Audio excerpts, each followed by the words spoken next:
Baik, Assalamualaikum warahmatullahi wabarakatuh. Perkenalkan, saya Riki Apriansyah dengan NIM channel 190030, Prodi Akuntansi Diploma 3. Baiklah, pada kesempatan kali ini saya ingin membacakan hasil PowerPoint saya yang berjudul Laporan Rekonsiliasi Fiskal. Baiklah, langsung saja saya mulai.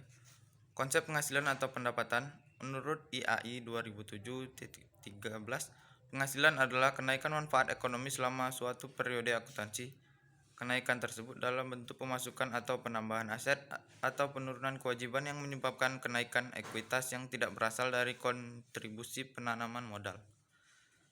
Konsep penghasilan dari sudut pandang fiskal tidak jauh berbeda dengan konsep akuntansi, yaitu segala tambahan kemampuan ekonomis yang diterima oleh wajib pajak, baik yang berasal dari Indonesia atau luar Indonesia yang telah dikonsumsi atau menambah kekayaan wajib pajak dengan nama dalam bentuk apapun.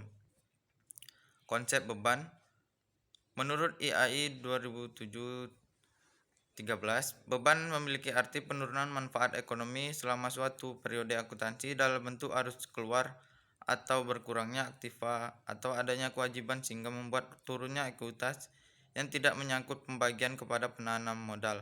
Sedangkan menurut fiskal, beban merupakan biaya untuk menagih, memperoleh, dan memelihara penghasilan yang berkaitan langsung dengan perolehan penghasilan. Konsep penyusutan, perbedaan utamanya terletak pada penentuan umur aktiva dan metode penyusutan yang sedang digunakan. Akuntansi menetapkan bahwa umur aktiva berdasarkan umur sebenarnya, meskipun dalam menentukan umur tidak terlepas dari tafsiran keadilan atau judgement. Sementara itu, ketentuan dari Dirjen Perpajakan hanya menentukan dua metode penyusutan yang berdasarkan pasal Undang-Undang Nomor 36 Tahun 2008 Pasal 11 tentang pajak penghasilan, yaitu metode garis lurus dan saldo menurun yang dilakukan secara konsisten.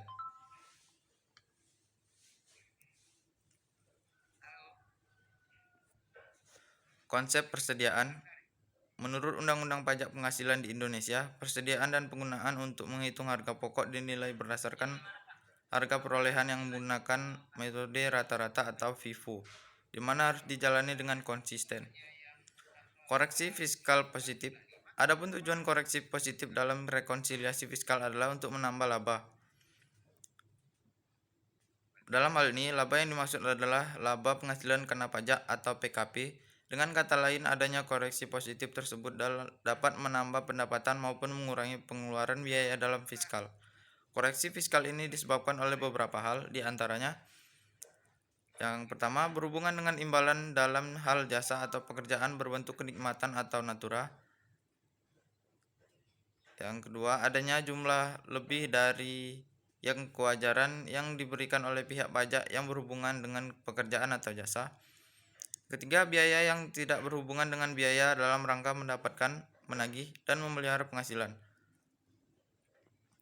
Biaya dari menagih, memelihara, dan mendapatkan penghasilan yang bersifat pajak final maupun penghasilan dari luar objek pajak. Selanjutnya, adanya selisih antara penyusutan komersial yang ada di atas penyusutan fiskal, bantuan, hibah, dan sumbangan. Selanjutnya, biaya kepentingan pribadi bagi wajib pajak, premi asuransi beasiswa dan asuransi kesehatan dwiguna, sanksi administrasi, dan terakhir pajak penghasilan. Baiklah, sekian dari materi yang saya sampaikan. Apabila ada kekurangan, saya meminta maaf.